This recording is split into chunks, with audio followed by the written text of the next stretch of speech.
lorsque nous essayons de monter des projets sans passer par la déclaration d'utilité publique, nous sommes obligés aussi de compromettre, au sens noble du terme. Donc ce que vous dites a été rejeté par les propriétaires fonciers. Fermez-le. Et on ne peut rien faire. Donc, si vous voulez remettre en cause le projet, allez-y. Vous pouvez rêver, Madame Banks, vous pouvez rêver d'utopie et de choses. Le problème, c'est que déjà là, sur cette voie qui fera 5,50 m, le cycliste qui voudrait passer par là pourra le faire gentiment, sans problème. Le piéton également. Mais en revanche, effectivement, il n'aboutira pas à Longueuil parce que ça n'a pas été possible de se mettre d'accord avec le propriétaire du foncier. Eh ben, c'est bien ce que je dis, c'est bien ce que je regrette. Et vous ne pouvez le regretter, mais jusqu'à nouvel ordre, vous êtes bien, je dirais, inspiré de vouloir disposer pour les intérêts des autres. Il y a un moment, il faut quand même aussi vous arrêter. Il existe, vous savez. La ville fait des efforts. Elle fait des efforts, mais ce n'est pas elle, Madame Banks. Je vous dis, vous êtes en pleine utopie. Vous savez, je vais vous raconter, vous connaissez l'histoire de Frédéric II et de ce brave petit bonhomme qu'on voulait lui piquer son moulin. Vous ne connaissez pas l'histoire? Ben, je vais vous la raconter. Hein? Il y a un moment, le roi Frédéric II dit à ce brave meunier qu'il voulait lui piquer les terrains, sans doute pour faire passer une voie, etc. Et l'autre, ou les vélos. Et à ce moment-là, le gars en question lui a dit pas question. Et s'il n'était pas content, il ne savait même pas que c'était le roi où il s'en foutait, et il lui a dit de toute façon, j'irai voir le juge. Voilà. Et le roi a capitulé. Et bien c'est ça la réalité. Bien. Alors, objection, il n'y en a pas. À l'unanimité, je vous remercie. Maintenant, c'est... Bien. Alors, la résidence de la Porte Blanche, Monsieur Barrault, allez-y. Alors, attachez vos ceintures. Hein, oui, je vais essayer de vous résumer les 4 pages. Donc, la commune est propriétaire pour 54 rue du Tir d'un terrain de 13 600 m². Elle avait consenti un bail amphithéotique à l'Aupivoire le 15 décembre 1980. Bail d'une durée de 38 ans qui se termine le 1er janvier 2018. Dans le cadre de ce bail de 38 ans, donc l'Aupivoire construit 152 logements. Au terme de ce bail amphithéotique, la ville entre en possession, devient propriétaire des 152 logements. Elle n'a pas vocation, bien sûr, à gérer en direct ces logements, donc elle a décidé de les mettre en vente. Nous avons, avec Philippe Bouvier, dressé une liste de 5 bailleurs ayant la capacité financière de pouvoir se porter acquéreur de cette résidence, de la résidence Porte Blanche. Ces 5 bailleurs étaient Paris Habitat, Ocel Habitat, Immobilier Croisette, Villogia et Moulin Vert. Paris Habitat n'a pas donné suite à la consultation, donc nous avons reçu 4 offres. Nous avions une idée de ce que pouvaient valoir ces logements en partant par une première approche, une approche financière, c'est-à-dire en partant des loyers bruts, qui sont de 854 000 € par an, en enlevant les charges qu'on peut imputer à ces loyers, à savoir 1% d'impayés, en enlevant également les frais généraux de 20%, les travaux de remise en état d'une dizaine d'appartements qui sont reloués tous les ans, plus une provision pour gros travaux, on arrive à des loyers nets qui sont de 470 000 €. Ces loyers nets doivent permettre de rembourser la résidence sur une durée de 35 ans, puisque la CDC finance les transferts de propriété de logements sociaux sur 35 ans. Ce qui nous donnait un prix de base de 12,7 millions. On peut avoir une deuxième approche qui est la valeur à neuf, c'est-à-dire la valeur de construction de ces logements. Il y a 9 500 m² habitables, à 2 200 €, on arrive à 20 500 000 €. On fait abstraction du terrain, puisque dans tous les cas de figure, la construction de logements sociaux, le terrain est toujours pris en charge, en surcharge foncière par les subventions de la ville. Sinon, ce n'est pas tenable, ce n'est pas finançable. Voilà, donc on a mis une fourchette entre 12,7 millions et 20 500 000 euros, valeur maximum.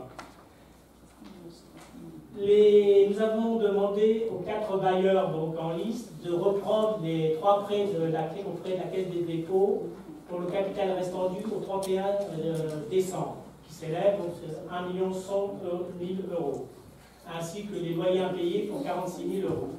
Donc le mieux disant a été le moule à mer, qui a fait un prix à 19 400 000 euros, plus donc, la reprise des 1 100 000 de créances, plus les 46 000 euros.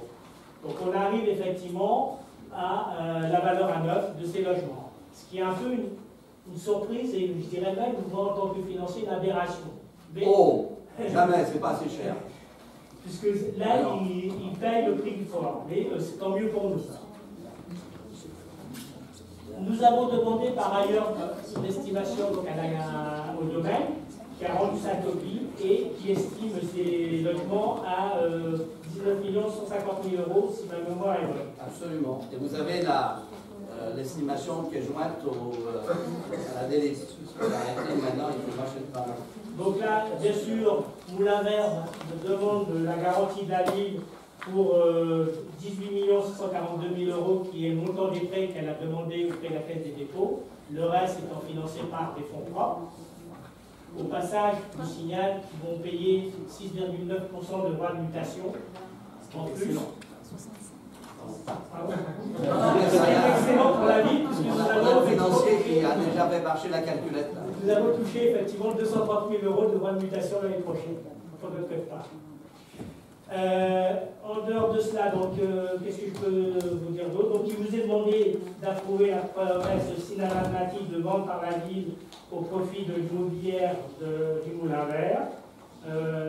Donc, de cette propriété de 13 600 mètres carrés supportant une résidence de 152 logements sociaux, d'approuver le montant de cette cession au prix de 19 400 000 euros, plus, je l'ai dit, la reprise des 3 prêts bancaires auprès de la Caisse des dépôts et consignations et les impayés à hauteur de 46 000 euros.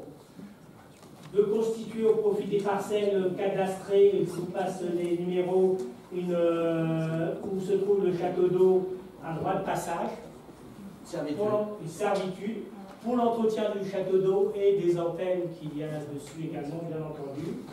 D'autoriser monsieur le maire ou son représentant à poursuivre la procédure de cession et signer tout acte nécessaire à sa réalisation, notamment la promesse synalmatique de vente et l'acte authentique de vente au profit de l'immobilière du Moulin Vert, d'approuver le protocole de sortie de bail amphithéotique avec les résidences HLM et d'autoriser le maire à le signer, ainsi que de l'autoriser à signer la convention de transfert des 3 prêts CDC pour un montant de capital restant dû au 31 décembre de 1 113 219 euros 86 centimes pour être précis. D'autoriser la convention de gérance avec l'immobilière du Moulin Vert. Effectivement, avant la signature de l'acte de vente, Moulin Vert va reprendre la gestion au 1er janvier. Donc il y a une convention de gestion qui vous est détaillée dans le texte. Enfin, d'autoriser le maire ou son représentant à signer l'avenant de transfert de propriété à la convention APL et de réservation avec l'État. Bien. Question, madame. Nous estimons que c'est un dossier bien rempli, donc bien sûr court. Nous avons juste une question. Bien sûr, le montant de la vente doit être considéré comme un jackpot pour la ville, et on se doute bien qu'il y a des conditions par rapport à la future recette, par rapport au réemploi. Au réemploi en effet de la somme. Est-ce que c'est exclusivement du logement social ou est-ce qu'il y aura des possibilités par rapport à des équipements publics ou autre chose? Oui. Oui, après. Oui, dans les deux cas. C'est-à-dire que je vais rentrer en négociation avec le préfet, conformément à la loi. Voilà. Mais aujourd'hui, je ne peux pas vous dire quel va être le résultat encore. Nous avons des besoins en équipement, nous avons des besoins en équipement en logements sociaux, donc nous allons bien évidemment faire des propositions au préfet, mais pour l'instant, ce n'est pas encore signé et nous n'avons pas encore été mandatés. Donc chaque chose en son temps, mais c'est ça la démarche que nous allons prendre. De toute façon, la loi nous oblige. Madame? Est-ce qu'il y a un délai pour utiliser cette somme-là? C'est-à-dire, est-ce qu'on, par exemple, on a un délai de 10 ans non, ça fera sans doute partie justement des modalités de réemploi que nous arrêterons avec l'État. Et est-ce qu'il est possible d'acheter du foncier pour le mettre à disposition d'un bailleur social? Écoutez, c'est pas la peine de sauter à des conclusions, on n'en est pas là. Quand tu as Je acheté du dis, foncier. Non, mais possible. je suis désolé, nous n'en sommes pas là. Quand tu as acheté du foncier sur la ville, il faut d'abord le trouver. Voilà, donc on n'en est pas là, c'est pas la peine. Pour l'instant, on va terminer cette affaire-là, on a encore quelques points à régler avec Moulin-Vert. Ensuite, la loi m'oblige à informer le préfet, je vais voir le préfet, et à ce moment-là, on trouvera, je dirais, un modus opératoire pour l'utilisation de ces fonds, et sans doute avec un calendrier. Mais je ne peux pas vous répondre, je ne peux pas sauter à la conclusion. Mais je demandais juste si c'était une possibilité. Vous auriez pu me dire, mais non, bien sûr, mais le problème n'est pas là. là, c'est que je ne le sais pas. Premièrement, le foncier à Maison Lafitte, ce n'est pas un problème d'acheter du foncier, c'est le problème de savoir où. Et le prix également, parce que je peux vous dire, je rappelle que l'affaire du 15 rue Lorraine, que certains connaissent ici, la totalité de l'achat avec les démolitions serres, c'est pratiquement 1,7 million, 2 millions, etc. Et quand j'ai annoncé ce prix au préfet, il a fait tomber à la renverse. Le problème, il est là. Le problème, c'est pas. Le problème, c'est un, où le trouver, deux, à quel prix. C'est là où véritablement on marche sur la tête. La rationalisation des choix budgétaires ne conduit pas à construire de multiples, compte tenu de la cherté du foncier. Et comme je vous l'ai dit tout à l'heure, comme en Prusse, il y a des juges en France. Autre remarque? Il n'y en a pas, donc je mets au vote. Qui est contre? Personne. Maintenant, on fera au mieux, je peux vous dire, on en reparlera, hein, parce que l'affaire n'est pas terminée. Merci. Je poursuis. Mais je tiens à dire que cette somme, elle n'est pas de libre disposition. C'est pour ça que je dis aux uns et aux autres, ne croyez pas qu'on a touché le jackpot et que je crois que je vais pouvoir peut-être ouvrir un compte bancaire au nom de la ville, hein, à Panama ou ailleurs. Ça s'appelle pas une cagnotte. Ça s'appelle quoi? Ça ne s'appelle pas une cagnotte. Ça s'appelle pas une cagnotte, non, je suis d'accord. Bien, alors attendez, j'en suis où maintenant dans j'étais quel numéro? Page 18, page 14. Alors on y va. Alors, sur le PLU également, là, on a eu quelques travaux erreurs de près. Monsieur Belair. Bon, simplement, c'est une modification.